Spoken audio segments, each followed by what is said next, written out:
Ladies and gentlemen, welcome back. Meer Khan, everybody. What's up, guys? Ever since I came to Canada, I've been taking MMA, boxing very seriously. I was born in Pakistan. I came here, I'm like, you know what? I'm gonna get my first amateur fight. You know, it's me. I'm excited. It's like a dream for me, right? You know, at UFT, it's kind of intimidating. You're with people who are like academic scholars, and like, I gotta take a step back. As much as I love the sport, I really need to look at the bigger picture, right? No one should get into martial arts or boxing if you're looking to go into a street fight. If things can be solved with words, much easier. You're not getting paid to fight on the street. Yeah. It's hard for me to show emotion because I just don't know. I guess I just don't know how to. I was meant to be Raul Ponce the fifth. My father is Raul Ponce the fourth. My mom came in and she's like, not naming this white ass kid Raul. Can you be a proud German in the 1940s? Where do you draw the line between supporting your country and waving your flag and realizing my country is the bad guy in this situation? Do you think that aliens had the chance to visit us, but because they're so many years ahead of us in IQ and like the way they do things, that they just look down on us? They're like, what good would it come to us if we come and visit Earth? Like they're fighting over like religion, what is all this like kindergarten stuff, right? It's like, what do you think about the uncontacted tribes, let's say, in like the Amazon? So wait, these tribes, this is the first time ever hearing of it. Dude. Are like,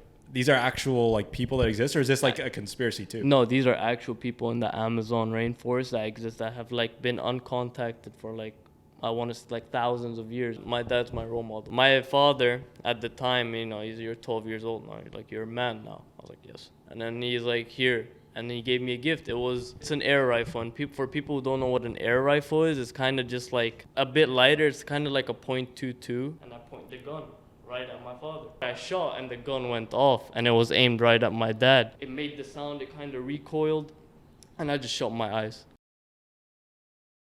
All set? Yeah. Awesome. All right.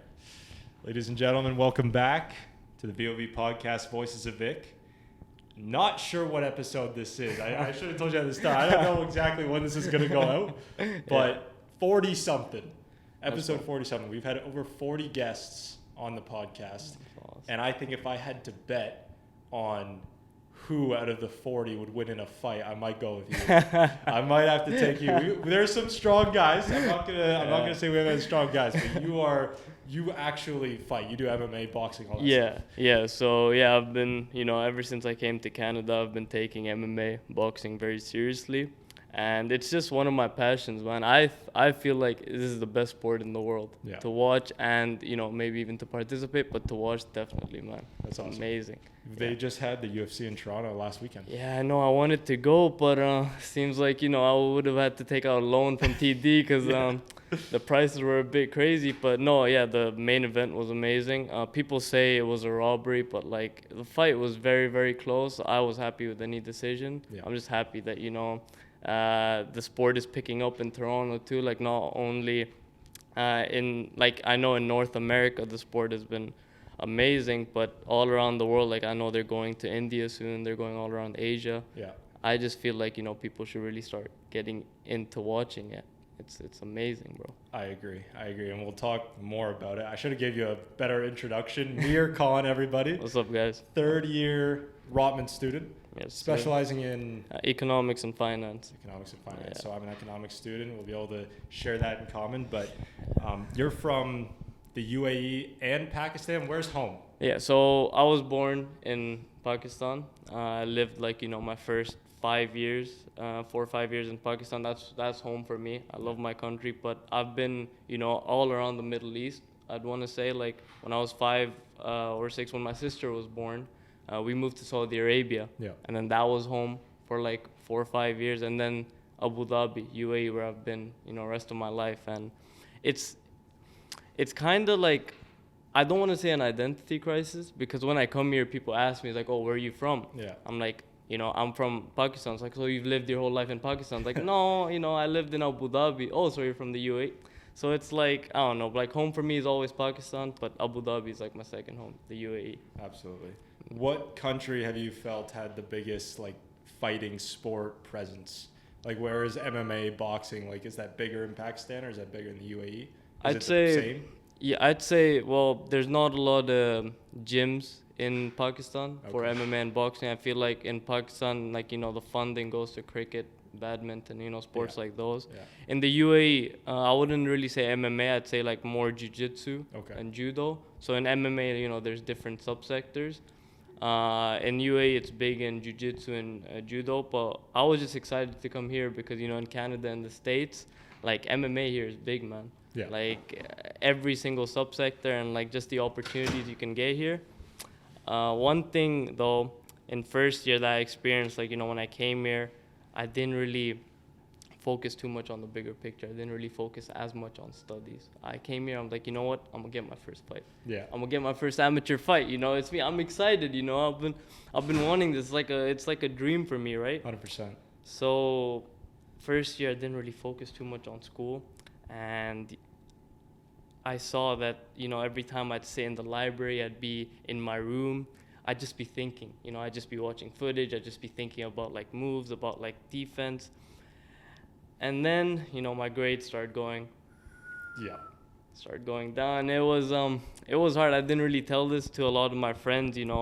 At first I kind of felt embarrassed. At U of T, it's kind of intimidating. You're with people who are like, scholars, academic scholars. And like, I don't want to give it away for anyone because you see varsity athletes here that also have like a 4.0. Yeah. But for me, I can only just really focus on one thing at a time.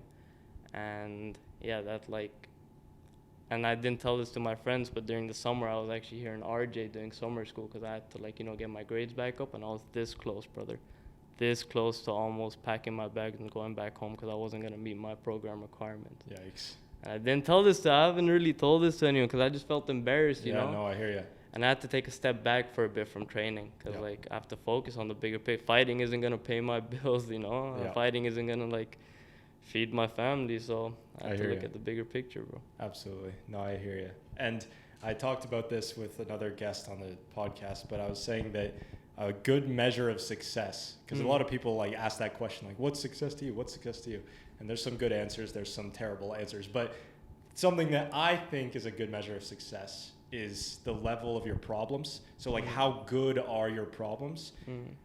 Your problem seems pretty high, high quality, and I'll just explain what that means. You're distracted from your grades because you're trying to get your first amateur fight. Okay, you're focused on your sport. You're an athlete. You're clearly in good shape, and there are people out here who are having a similar issue about their grades are tanking, but it's for the most ridiculous things, addicted to social media or partying all the time. So at least I'll commend you for being distracted on a good thing. How's the first amateur fight coming along? Because you expect to have one this year, no? Yeah, I expect. So now it's like I said, first year, after everything, after that shock I got, school is really hard, U of T, is again a hard school. So after that shock I got, I'm second year now is I gotta take a step back. Yeah. As much as I love the sport, as much as I would do anything to have have an opportunity, I really need to look at the bigger picture, right? My parents sent me here, it was for a reason, just to have just a safe plan for the future, because fighting is never really anyone's safe plan for the future. Yeah. So in second year, I kind of took a step back. Unfortunately, I wasn't training as much, but now that third year started, and I know that courses have kind of become a bit less in load, less in work. I've started training, and I hopefully this year in 2024 I'll get my first boxing amateur fight, not MMA, but boxing amateur fight, because that's how I started getting into MMA. Absolutely. So let's hope, man. Good luck. Yeah, thank you. No, it's I'm excited. What do you think is the most, I guess, this conversation happens all the time. I don't know if you follow the fighting world too closely. I don't really, but I know that always people are talking about what's the best fighting style. So obviously MMA is the mix of everything. And then, it depends on the question. Are you trying to go into the ring and win, or is this for a street fight? What is your attraction to boxing? Why do you choose that? And do you think it's better than the rest? Because you also do BJJ and all that other stuff. Yeah, so I want to say this, I want to clarify that no one should get into martial arts or boxing if you're looking to go into a street fight.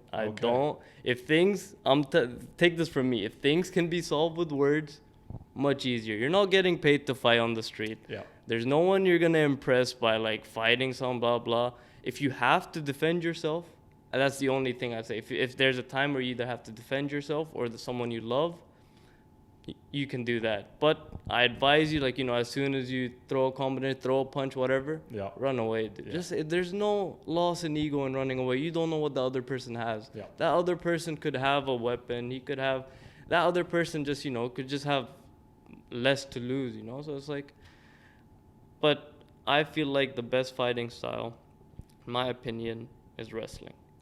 Wrestling. I know you had a wrestler here. Yeah. I know him too, Philip.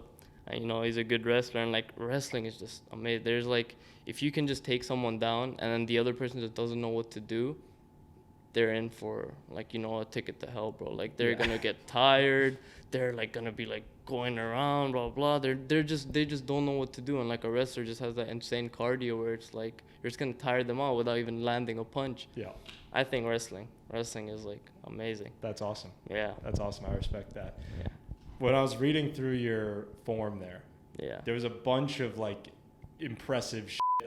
I wasn't exactly sure what it was, but you got like the highest grade in 2019 for some like academic award. Yeah, thing. so yeah, that was when I went to the University of Oxford University for like this summer, kind of summer school, I guess, like a entrepreneurship program. Yeah.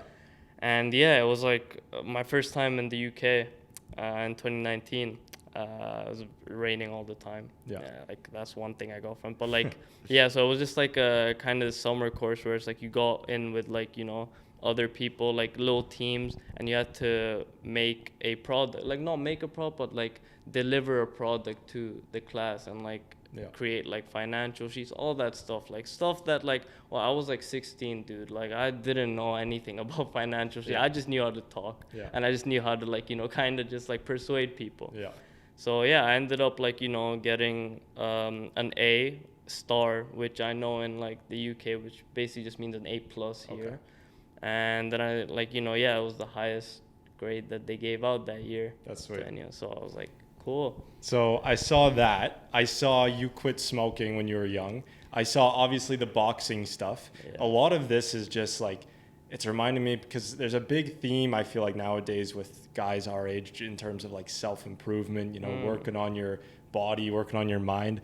But there was no mention that you made in terms of like, I like talking about self-improvement. It's just all the achievements that you've done to actually improve yourself, right? Because a lot of people are like, yeah, I'm like big into motivation. I'm big into all this stuff. You know, I like inspirational influencers, blah, blah, blah. Yeah. But then like they don't list the things that they've done to improve themselves. Yeah. You actually have all this stuff. Yeah, dude, like I just didn't really want to be like, I guess like maybe hypocritical or anything like that, because it's like a lot, like you said, a lot of people do say that, but I just don't want, because everyone has, you know, a different motivation to do something. Some people don't even have motivation, they have discipline. So it's like everyone is different, so I don't really like giving advice or anything like that. Like as long as you go out, like I guess I just like to do it and then show people that, hey, you know, you could do this, and like maybe just show by example rather than like tell them, hey, do this, do this, do that. But and that's the better way to do it. Yeah. To lead by example, and to obviously actions speak louder than words. Yeah. And yeah, that's true. One of my biggest fears is being perceived as hypocritical. That's just an embarrassing thing to talk and to like scream at people to act this way, and then you go and like not act it yourself. It's it's terrible. But I will say that in terms of myself, in terms of what motivates me to do the things I do, I am driven by insecurity. And that might sound weird to people, but I've heard it so many times. I'm sure other people might have heard it too. There's three things in common that most successful people have. And that's insecurity. That's, you know, feeling like you're inferior. Yeah. Having a big, I don't know if it's ego. It's a superiority complex, sorry. Superiority complex, which is the second one. So there's a weird balance there between superiority complex and then feeling like you're not enough. Yeah. Okay, because those are kind of contradicting, but they work together. And then third is maniacal focus. Just being able to lock in, not get distracted by social media, all this type of stuff. But for me, a huge thing is insecurity. I just can't, like sitting right now with you, I can't talk about, I want to fight, blah, blah, blah, and then knowing that you could probably kick my ass. You know what I mean? Yeah. So there's a part of me that says if I'm going to be in a room with another person who's like basically going to go into his first amateur fight, who's been training however many years, when did you start? I started, I want to say properly, like 2021. Okay. 2021, yeah. So you're 3 years ahead of me right now, ahead of the game. That triggers inside of me an insecurity, whether it's fighting. I could see a dude playing the guitar. I'd be like, I can't do that. I don't know how to do that. And that forces me. I don't know, man. I'm just uncomfortable. And then that's, again, where the superiority complex comes in. I am uncomfortable feeling less than others. I think a lot of it is also like kicks off from our instinct as well, you know, from like back then, like you see just from the history of like, you know, mankind is like, you've seen a lot of these examples of just people just want to be at the top. People just, you know, crave for power. Even if you don't think you do, it's just that instinct in the back of your head. You like that feeling when 100%. Someone acknowledges you for this, or when someone like, you know, says like, listens to you. So I think a lot of it comes from instinct. But dude, you're like talking to someone like I've been insecure like a lot of like, you know, my middle school life. Yeah. A lot of my like, you know, I want to say a bit of my high school life. You know, I used to have like a really bad like skin problem, and I used to have like really bad teeth. And I remember I used to like try and like, my mom would tell me, go get a haircut. I was like, I used to try and grow out my hair as long as I can so I can hide that like acne. And like a lot of my friends here, they probably, you know, won't know that side of me because I don't want to kind of like talk about it. Yeah. But I've lived through. That's why I can like, now I'm kind of like happy to like, you know, tell other people like that like, you know, time solves everything. Yeah. Like the more you think that people will care about that, they really don't. A lot of people just don't care. Like they just care about for who you are. Absolutely. You know, I guess that's one thing that I would say. That's one advice I would give, even though I don't like giving advice. That's one advice I would give. Yeah, 100%. And I think that there's a time for everything. Like depending on what stage of life you're in, I think that like there's something to be said about if you're lost and you feel like nobody in the world can like connect with you, hearing someone say things that resonate and hearing someone say things that make sense, like there's plenty of them. There's plenty of them out there. I just listened to David Goggins on a podcast. He's a huge one, right? So people listen to this guy and they feel a way that they've maybe never felt before. Yeah. But in general now, I'm kind of past that stage of needing to hear things. And the last answer, I guess the last thing, once you've exhausted every option of this video, this speech, whatever, buying this book, at the end of it is just action. Yeah. You just have to do it. Yeah, people, you'll see, like, I'd see, like, you can scroll around Instagram, TikTok, you'll find, like, David Goggins, you find all these finance influencers, like, everyone will be telling you, like, oh, this is how you do, this is what you do. But if you're just going to keep scrolling, and if you don't want to help yourself, no one can help you. All these videos, you're just going to, like, you know, have it in the back of your head, like, you know, I'm going to do this, I'm going to do that. Yeah. But in all honesty, it's like the first day that you take action, you're never going to need influencers or videos like that ever again. Yeah. Because, like, you'll know yourself that, like, that felt good. You know, like, going to a gym today, like, even if it's a 20-minute, 30-minute workout, like, yo, this felt good. Yeah. Like, you're not going to see results. No, like, you're not going to, like, you know, in one day you're going to look at the mirror like Dwayne The Rock Johnson. But yeah. It'll slowly, like, you know, just accumulate, and then at least then you'll be in that position where you can say, like, you know, man, like, I did it. Absolutely. Like, it happened. And that's the thing, is that even when I watch these videos, or when I used to watch all these videos, as I was watching them, I was expecting to hear something different, but I knew the whole time what I had to do. Yeah. You know, you always know. It's not like, I don't know why these people, together, I was one of them. I'm just stuck into this thing. Everyone knows what they got to do. Yeah. Whether it's study or go to the gym or whatever. Yeah, it's like you see a title is like how to get like ripped in 6 weeks, and you're just hoping like, man, I hope he tells me to eat this, eat that. Like, just go to the gym. That's the video. Go to the gym. Do this. Like, damn it, man. Like, I was just hoping he tells me something like, oh, there's this magic elixir. Just take that. Yeah. So you just gotta just lift the weights and put them back down. Yeah, that's it. It's pretty simple. No, crazy, right? Crazy. But yeah, in second year, the first kind of like season of this podcast, we were trying to get you on. I saw the Instagram. It was, what's your Instagram handle? Khan, KHXN, like Khan, Yeah, with an X. with an X. Yeah. So I was looking that up on Instagram because I was reading your thing. I was like, MMA boxing. Oh, this guy's going to be awesome to talk to. Couldn't find you. I was looking so long, and then you just told me today that you were just taking it for a break over the summer. Yeah, like, I think I needed a little, like I told you, like, after first year, after that shock, after I almost, like, had to pack my bags, go back home and just tell my parents, hey, I couldn't do it. Yeah. It didn't happen. So with all of that and just the pressure of, like, not even telling anyone, like, this is one thing that's bad about me, and, like, all, like, my past relationships too.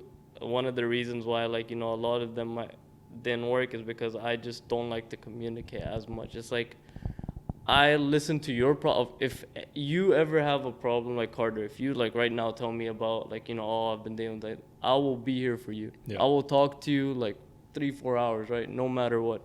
But when I'm, like, in a problem like that, I have this thing in the back of my head, I just don't want to burden people. Yeah. I don't care who, like, I'm not even my parents, like, I don't want to burden them. I'll deal with this myself. Yeah.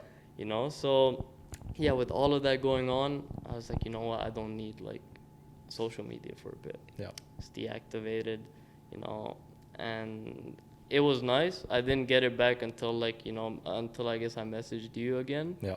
Reached out to you. But, yeah, no, and, like, I don't want to say and go on, like, everyone to take a social media detox. Like, it's not as bad as, like, some people might think. But it helped me. Yeah. It really did help me. I agree. Yeah. And I took one in first year, at the very end of first year, kind of when those final exams were rolling around. Yeah. I deleted it for not too long, like about 3 weeks. But my main take, like, I can't do it now because I got this, right? So I kind of, I'm stuck in this situation. But no, from what I learned in those 3 weeks is that I didn't miss it at all. Like, there was not any point throughout the week where I was, like, trying to get back on Instagram, which is so weird. Like, I didn't feel any withdrawal from it. And it just kind of made me realize that the reason I didn't notice any difference is because it was useless to begin with. Yeah. Like, I rarely am ever doing productive things when I'm scrolling. Like, scrolling is not a productive act in and of itself. 100%. Yeah. So, like, NHL news, hockey news is the main thing I was missing out on. Yeah. So when I got back on, I was like, holy shit, this guy got traded? This team won in the playoffs? I didn't know any of this. Yeah. I could have obviously just looked it up on Google, but that's the main thing. Instagram's like there's kind of like news tied into it. It's kind of hard in this day and age to work and to be involved without Instagram. So that's like a trickier app, at least in my opinion. Some people would disagree. TikTok is useless though. TikTok's purely entertainment in my opinion. Yeah. And it's like I've very much cut out things that are purely entertainment from my life. Unless it's like you said, connecting with other people. So you're talking about communicating your problems. Yeah. I'm the same thing.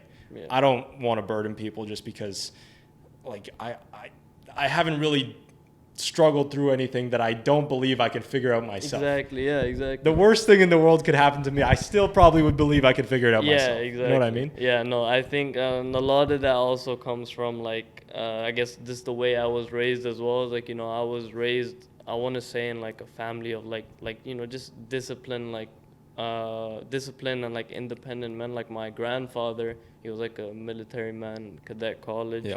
And then my father, he was in the intelligence in Pakistan. So I come from that type of family. So it's like, it's hard for me to show emotion because I just don't know. Yeah. I guess I just don't know how to, I've never been taught that. Like, of course, like, it's easier for me to, like, talk to, like, my mom about these things, or, like, my little sister.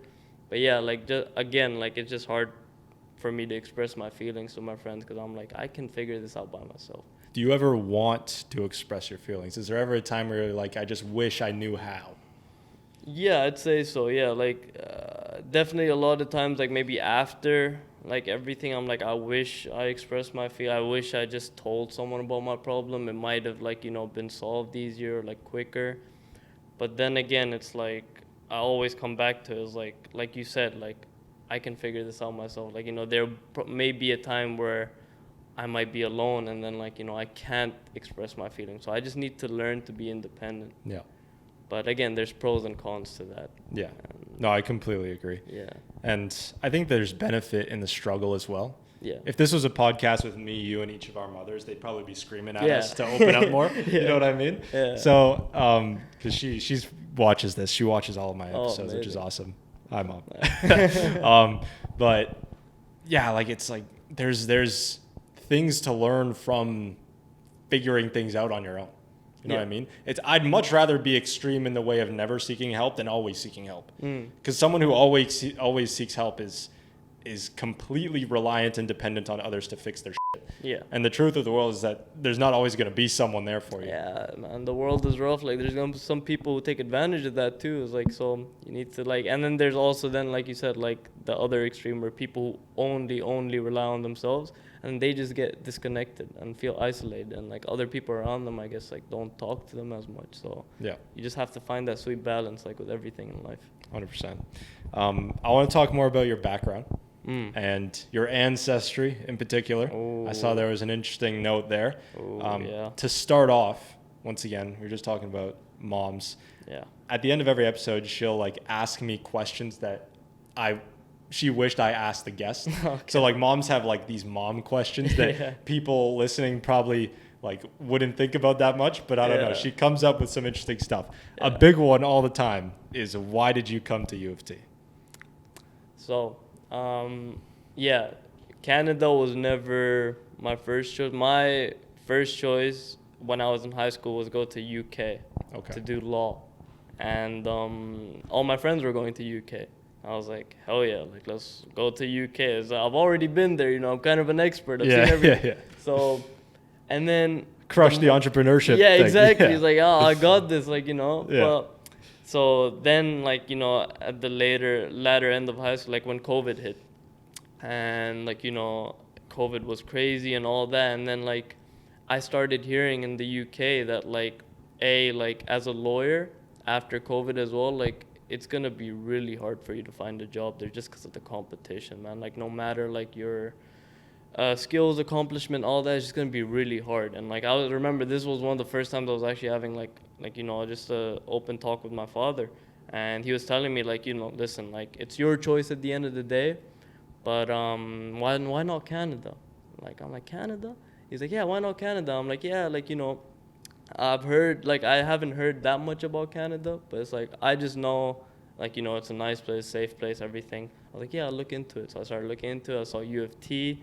I was like, wow, like this is a good school. Like all the programs are good, everything. So yeah, it was more as in like just to have like a safer future, I'd say, coming into U of T. And also I really like the diversity here. I see people here from like all over the world, bro. Yeah. Like there's some people here like that I thought like, you know, people I would never meet, but it's like it's amazing how it's like everyone from across the world comes here to U of T, and the experiences you just have are amazing, man. Yeah. So I guess like, you know, I feel like this may have been a lackluster answer, but it's like, yeah, again, like I was never meant to come here, but I'm just glad I ended up here. That's awesome. I'm really glad. We'll talk more about ancestry. I'm going to take a quick pause for the cameras, let them cool down, and then we'll jump back into it. I'll just make sure it is. I'm so paranoid. No, that's I'm so good. paranoid with all this. It's the true works of a professional, guys. Pain in the ass. Yeah. But we were talking about your background, your ancestry. You told us Yes. why you came to U of T. Yes. Makes sense. Give me a little tidbit. Something happened that you hurt your dad by accident, I'm assuming. Yeah, no, so this was like on my 12th birthday, 11th or 12th birthday. We were in Pakistan, and like I told you, I come from, you know, a family of discipline, like military, like, you know, just men like that. Good background to come from. Yeah, very, like, you know, my dad's my role model. Yeah. But, so my father at the time, you know, you're 12 years old now, like, you're a man now. I was like, yes. And then he's like, here. And he gave me a gift. It's an air rifle. And for people who don't know what an air rifle is, it's kind of just like, it's a bit lighter. It's kind of like a .22 caliber, which is like the lightest caliber you can get for a gun, but even lighter than that. And the bullets are kind of like just these little metal pellets, right? Yeah. And it's like, it can't really hurt someone unless you're up close and you hit them in the vital regions. And it's mostly used for like hunting or target practice. He's like, here, like, you know, you're a man now, happy birthday. I'm like, sick, this is sick. I'm like, I took my cousin out, we went to like the back and we're like, all right, like we set up just like these little target ranges and like, you know, we were just practicing our aim, stuff like that. And the way you reload it is like you take, I don't know if you guys have ever reloaded like a Beretta shotgun, kind of like gun guy, but it's like you put the muzzle in like this and you put the bullet in, right? So when I finished my shooting, I gave it to my cousin. I'm like, hey, do whatever you want. I'm just going to go to the toilet real quick. And then, like, it's all done because, you know, it was about to be night. I'm like, okay, bet. I go to the toilet. I come back. Little did I know, my cousin put the bullet in. He reloaded it, but he never shot the gun. Yeah. And I come back, and this gun doesn't make a sound. Like, it's not really a heavy gun, so it doesn't really make a sound. So I come back, I'm thought, like, you know, he's done shooting, everything's cool. I'm like, you done? He's like, yeah, I'm done. Gives it to me. I'm like, bet. I go back into my father's room to put the gun back, and my father's, like, laying down on his bed and, like, watching TV. He's like, oh, son, how'd it go? I'm like, it went great, Dad. He's like, all right, come here, like, show me your form. I'm like, all right, bet. So I go, like, my dad's here on the bed, and, like, he kind of has a little belly. But, like, he's just, like, you know, sitting down, and, like, I'm kind of, like, right over here, like, looking at him.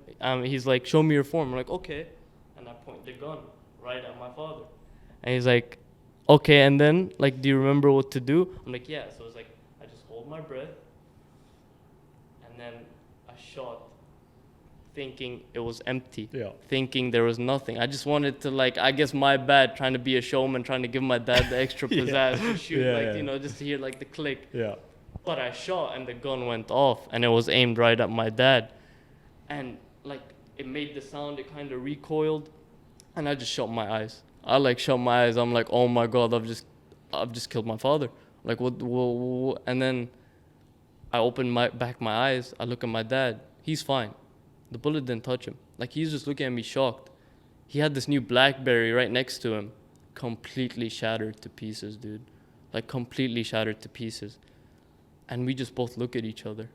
And, like, we're looking at each other. And as soon as I see him flinch to get up, I run away. I'm like, I am not about to do this with my father. But I ran to my grandma so quick, bro. I'm like, this man's going to kill me. Oh, like, it's goodness. Over. But I still don't know to this day what my dad was mad about. Yeah. Like, honestly, it was either I almost killed him or that I was right in front of him and my aim was so bad that I just missed him. Like, bro, what? Like, I come from, like, you know, military, like, all of that. Like, how is my aim that I just missed him point blank, bro? That's hilarious. So wait, you're talking about, was he holding the BlackBerry? Was it in his pocket? Like, no, it was like just right next to him on the bed. Oh, and you hit that. Somehow, by like a miracle of God, like the bullet just went like by his stomach and just hit the BlackBerry, just broke it into pieces. Jeez. That's gotta be. Bro. That's gotta be the most would that be the most nervous moment of your life? Oh, 100%. I thought that day, I was ready to pack my bags. I was already like, you know what? I'm 12 years old. I'll work here. I'll just move out the country. Like, live an Oliver Twist life. Like, it's all me now, bro. That's insane. Yeah. That's crazy. Yeah. There's different like rituals around the world of like graduating a boy to a man. Yeah, that is interesting. I've never heard of that one. There's some crazy ones, but no, that's really cool. But yeah, military background. Yeah, we'll see one day if you get that rank, that soldier rank with that aim. But I don't think so anymore. No hopes, no more.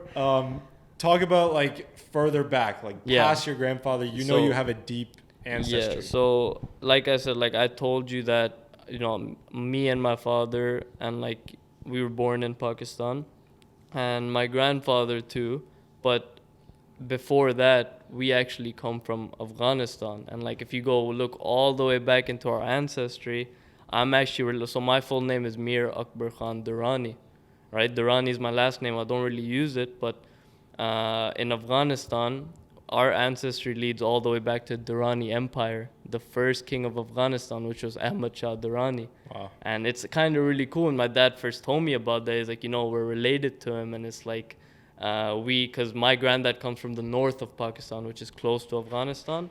So somewhere along the lines, like, our family migrated from Afghanistan to Pakistan, but it's like, it's really cool to know that I kind of have royal blood, you know? So it's like, That's awesome. it's kind of awesome. So then where does the name Khan come from, or Han? So, sorry, yeah, as so, you pronounce it. yeah, so Durrani was always, my father uses the last name Durrani, Zahid Durrani, right? Mm-hmm.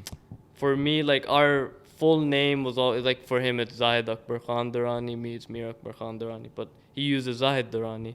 But for me, like, when I reached to the age of, like, I'd want to say, like, 15, 16, I wanted to, you know, of course, as much as I love my father, he's my role model, there comes a point where you don't want to be, I guess, known as, oh, you're his son, right? You're his son, blah, blah. So I started just going by the name Meer Khan, like Meer Khan. Meer Okay. Khan. On your own volition, on your own call. Yeah, it's like, you know, it's like I put it on like my test or like the government papers, all that, like Meer Khan. On my IDs, like, of course, like when I was younger, that my father did for me, it was like Meer Akbar Khan Durrani, everything, right? As much as I love that name, and as much as I'll tell everyone that I'm related, you know, to the first king of Afghanistan, like this is my lineage. At one point also, I just want to make a name for myself. I want to be known as Meer Khan, like, you know, whatever happens in the future is like, that's, you know, Meer Khan. That's not, oh, remember the first king of Afghanistan, that's his or something like that, you know? Interesting. So I guess it's just something for me. That's interesting. Yeah. Another change that I've been trying to make into the podcast is finding more disagreements with my guests. So sometimes people will come in and they'll say something I'm not too sure about, and I won't really push them on it because like a lot, like it's the first time we're meeting. Sometimes like if it's a girl here, I'm not trying to make her uncomfortable. You know what I mean? Yeah. So I'm very like on this set, I'm agreeable. In real life, I'll disagree with people all the time. But like on this set, like this is a bit intimidating for some people. You seem super chill, but like, you know, I'm not trying to make people uncomfortable. But with that debrief, I'm going to disagree with you on this one. All right, guys. So we're going to fight right now. And yeah, that's the thing. If it leads to physical, I'll be right. No. I'll take your advice about the street fight. But yeah, of course. Yeah, go on. I was meant to be Raul Ponce the Fifth.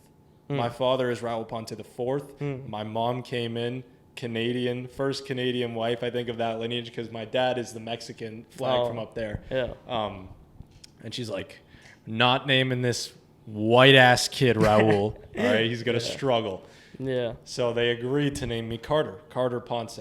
So I was the baby that broke 4 generations of Raul Ponces. Yeah. And once again, obviously I didn't choose. You can't choose your name. That's just a thing. Well, I mean, you did. You can't, like, when you're a baby, you don't choose your name. Yeah. But then I was talking to my girlfriend about it. I was like, I wonder what I would name my son. Because for a lot of times I think of names for my future kids. I want to have kids. I'm looking forward to it. I have names for girls all the time. I think Haley is a beautiful name. Scotia, I think, is a really nice name. That's nice. Like the bank. Yeah. TD. TD would be the ugly one. Yeah. But for my sons, I never really had a name until recently. I'm starting to think, could I name my kid Carter Ponce the Second and lead him? And that would be a generation, a lineage to come.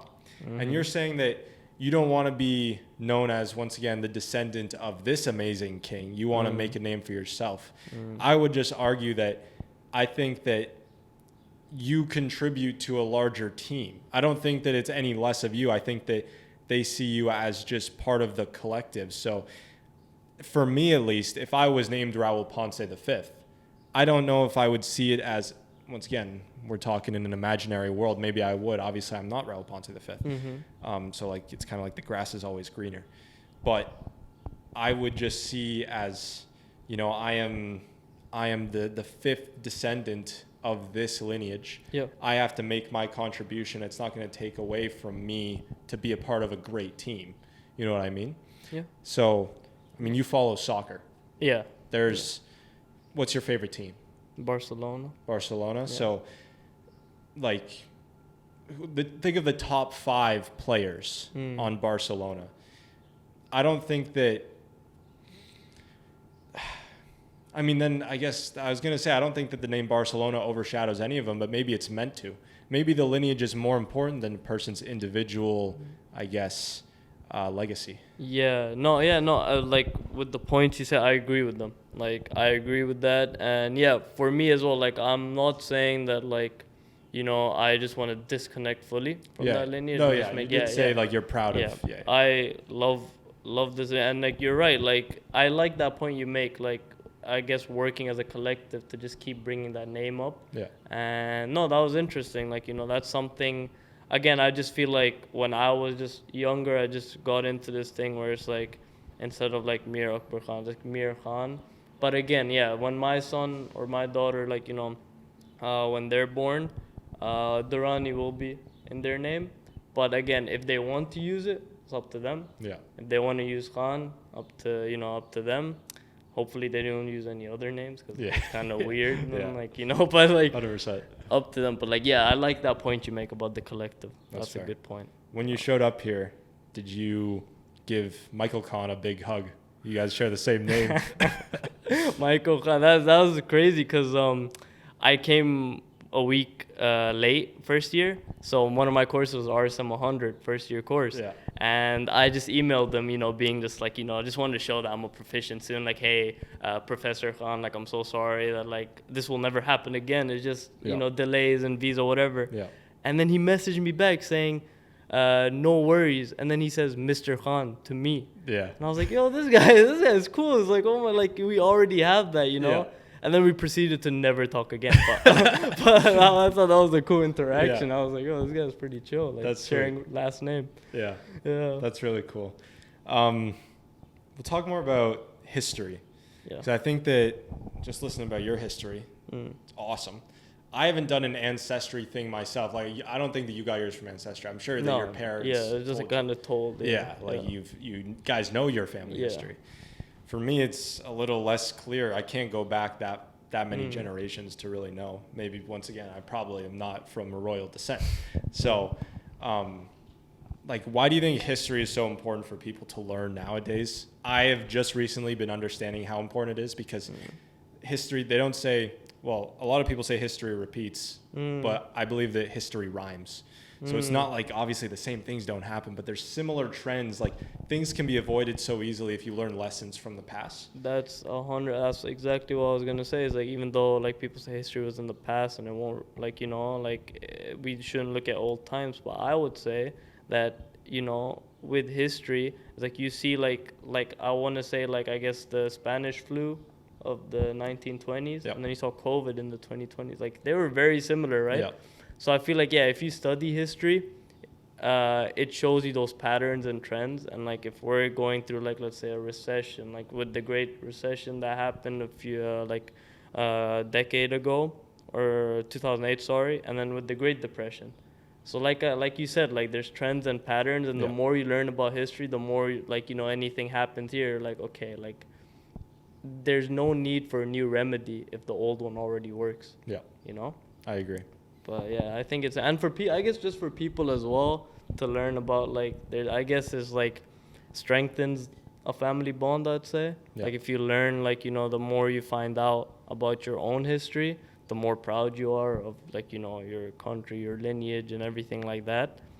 And I guess some people may not be happy, but for others it's like, it's a big thing to like find out, like, even though you've never met your great grandfathers, it's just a nice thing to know that, like, they made a difference. Yeah. And that, potentially you could too. Absolutely. Yeah. That's true. A big thing with American history recently, and like there's a push. I mean, I'm not too involved with it, but I kind of understand that there's been a recent surgence of Americans being ashamed of their history, with slavery and all this stuff. Yeah. Slavery was obviously Horrible. all over the place at that time. But not going to talk about that in particular. I just wanted to ask you, do you think that a citizen of a country should still be patriotic despite its country's, I'd say, flaws and issues and problems? So, like, an extreme example would be, can you be a proud German in the 1940s? You know what I mean? Mm-hmm. Like, where do you draw the line between supporting your country and waving your flag and realizing my country is the bad guy in this situation? Like, how do you do that?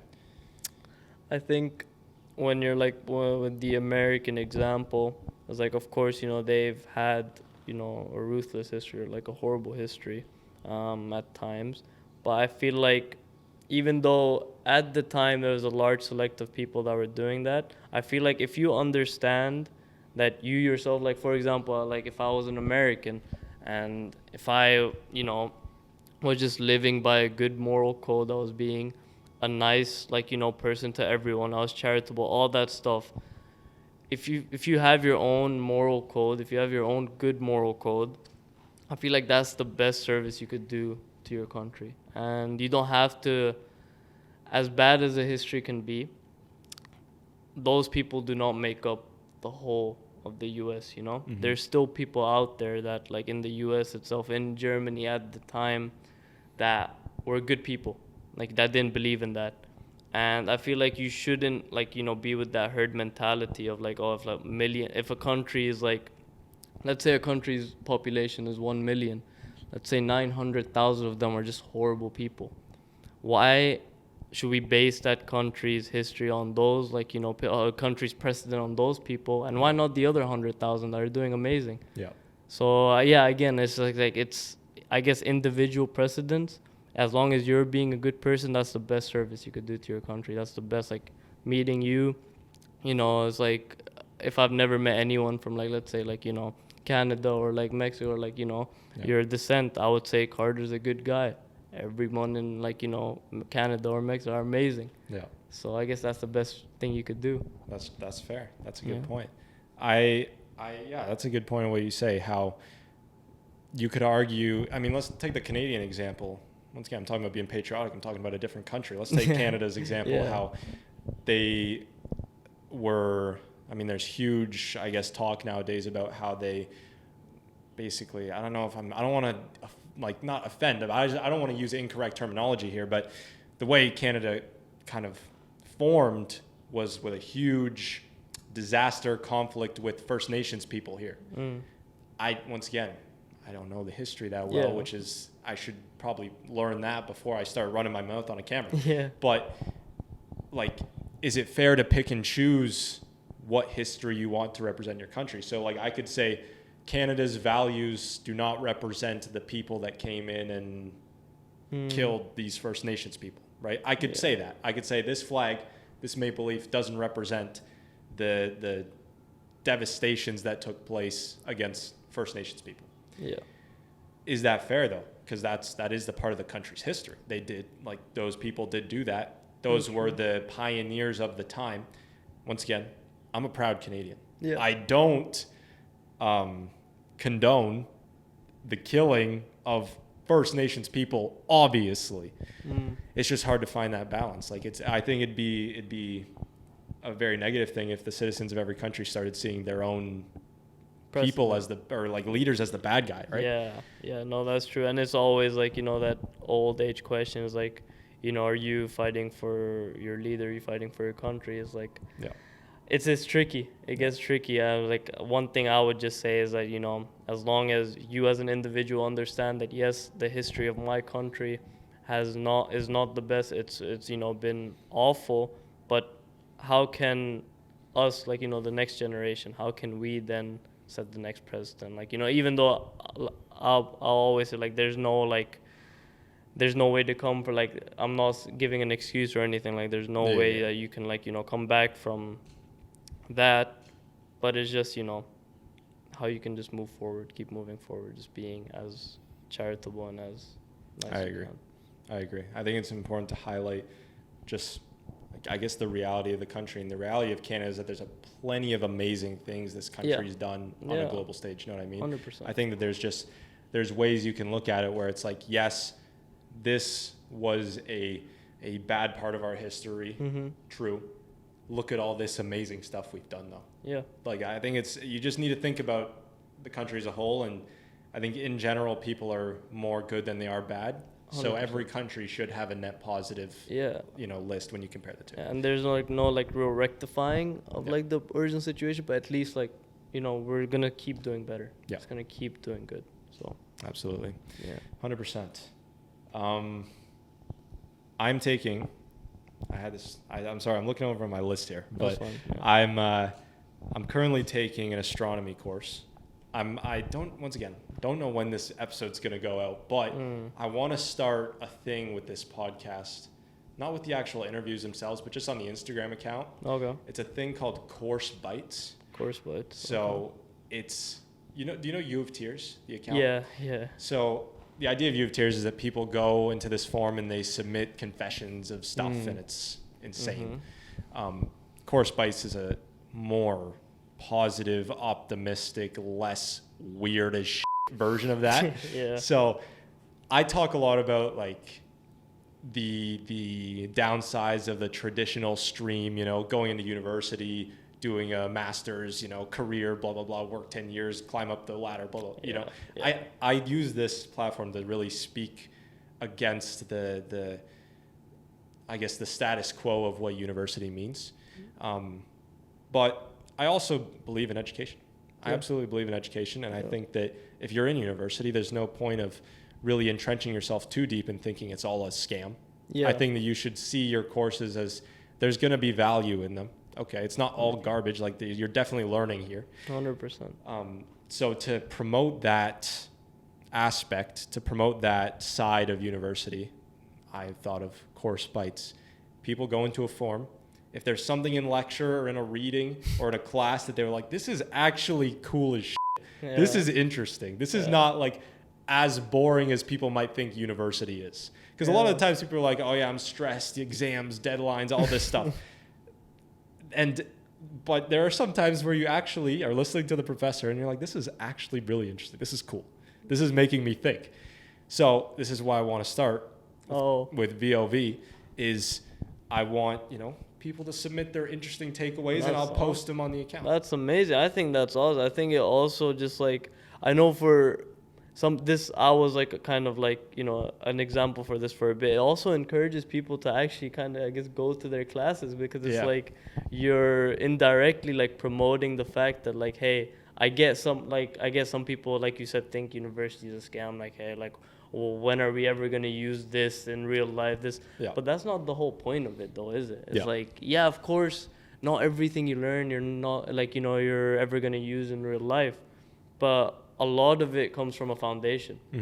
And that's what, every class, like you said, like these bites thing, I think that's a cool idea. I think I might, next week, if it's up, I might post something cool. I'll send you the link. Yeah, that gives everyone an incentive to listen in class. Pay attention. Don't be on your phone. Pay attention because we're going to keep on submitting these things. Exactly. So that'll allow, once again, maybe an engineering student saw something cool that people didn't know about. Yeah. For me, what made me think about this was an astronomy course. I was thinking about space. All right. And I know that you're interested in that, so I'll talk to you about it. I didn't know that stars were bullshit. Apparently stars are bullshit. So you know how stars are like light years away from Earth? Yeah. And it takes the light, like time to travel for us to be able to see it. Mm-hmm. So technically when you look up at the stars, you're seeing, like if it's 20 light years away, the star, because light years for people who don't know is a distance, it's not a time. Yeah. If a star is 20 light years away, it takes 20 years from it being at its point source for me to see it. So when I look and I see a star in the sky, I was like, oh, there's a star right there. It's actually the light that got sent 20 years ago that I'm seeing. Oh, yeah. So that's crazy.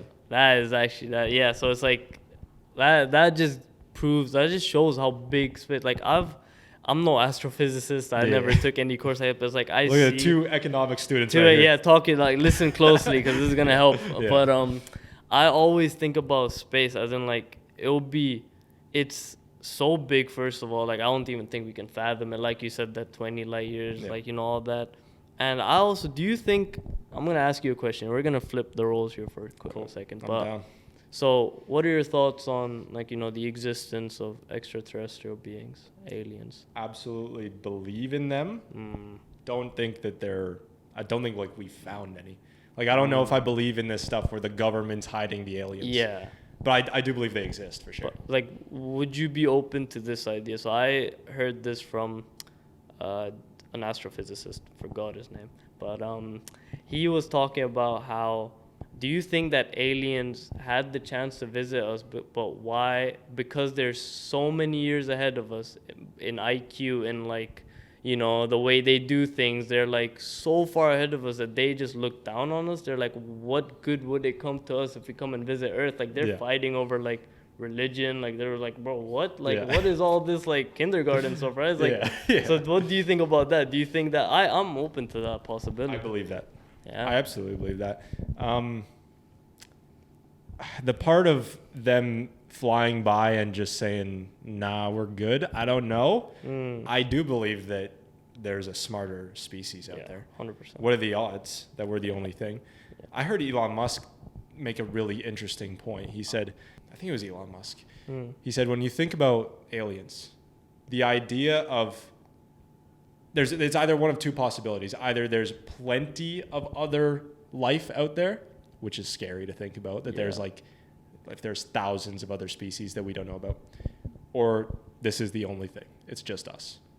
Either thought is scary. It's terrifying. Yeah. It's like, it doesn't, like, it just puts us in, like, if there are entities out there, like, what's stopping them from, like, you know, coming and just taking over? Yeah. But if we're the only ones here, either what happened to the rest, or it's like, what's gonna happen to us? It's like, we have nowhere else to go. We have no one else to, like, come. If things go bad on Earth, you know, we don't have any galactic, like, you know, patrols to come help us. Yeah. But I don't know. What's the scarier thought to you? There being thousands of alien species, or it just being humans? So 1,000 alien species or 0?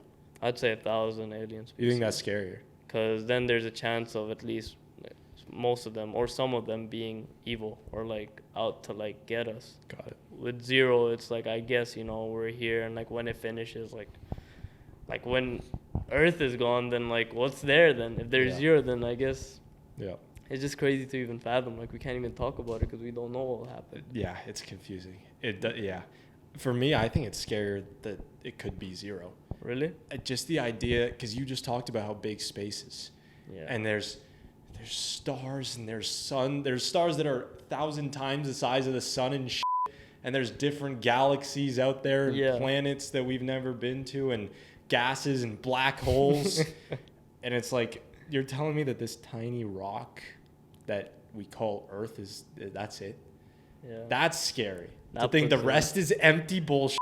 And it's just us. And we're just f***ing around on a podcast here. We're around like 2 economists talking about in space and astrophysics. Like, but, and do you think, like, so we feel kind of like isolated, like, you know, knowing, like, if there's no one around us. What do you think about, like, the uncontacted tribes, let's say, in, like, the Amazon? Like, let's say, like, there's some in the Amazon that have never been, like, you know, in contact with humans, right? Some that are still hidden to. You're talking about human tribes? Yeah, so human tribes, uncontacted human tribes. I'm just trying to, like, you know, trying to give a similar example maybe. But how do you think they feel? It's like they have been in that situation, right? Like, for thousands of years. And they might think of us as, like, you know, extraterrestrial beings or, like, stuff like that. And some might think that, hey, we're alone in here, no one else is here. Some might think that there's, like, these guys, like, you know, with, like, these glasses and hats, like, coming in. So it's like, I want to just, like, think, like, how we're talking right now, they might be sitting down talking like that too. True. So wait, these tribes, this is the first time I'm ever hearing of it. These are actual, like, people that exist, or is this like a conspiracy too? No, these are actual people in the Amazon rainforest that exist that have, like, been uncontacted for, like, I want to say, like, thousands of years, right? And, like, there's a lot of examples. So there was one. How do we know about them?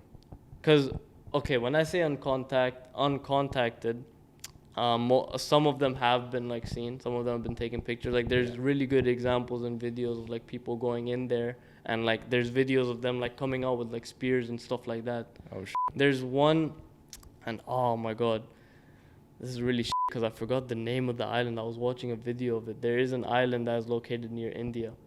And that island is now off limits by the Indian government because there's a an explorer that went there, and he was basically trying to bring the word of God to them.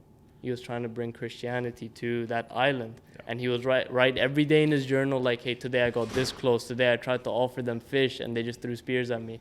One day he stopped writing, because his last journal entry was, I'm going to swim. I'm going to go to them. I'm going to go, and the last thing I'm going to do is just going to show them the Bible, and hopefully, they accept. And that was the last anyone ever heard of him. No body was found. No, nothing was found. After that, they closed off the island. Wow. It's like scary. Those people have not been in contact for thousands of years, right? Yeah. So it's crazy to see, like, there's still people out there that don't know about, like, phones or, like, like couches. It's like, it's crazy. That is crazy. And yeah, I didn't even know that was a thing. That's the first. Yeah, that's the first I'm hearing something of it. I'd want. Like, everyone should go and, like, check it out, because I find that very interesting. Absolutely. Like, there's people out there like that. Absolutely. That's crazy. Yeah. Once again, circling back, just talking about courses. This is not meant to be an academic podcast. Yeah. But space is cool as shit. It's cool. All right, so we can talk about this. They were talking in the very first lecture of this course I'm in, AST 201. Mm-hmm. They were talking about dark matter and how, like, most of the universe is dark matter, most of the universe is dark energy, all this weird stuff. There was an astronomer back in the 70s. Mm-hmm. Her name was Vera Rubin, and she was like one of the first kind of pioneers of discovering dark matter, that there's, like, stuff in space that exists but we can't see it. Like, it's like it has, like, gravitational effects, but we just, like, our eyes can't perceive that it's there. And he was telling the story about how, back in the 70s that, scientists didn't take women as seriously, and, like, the field of science, women were not, regarded as the same level as men.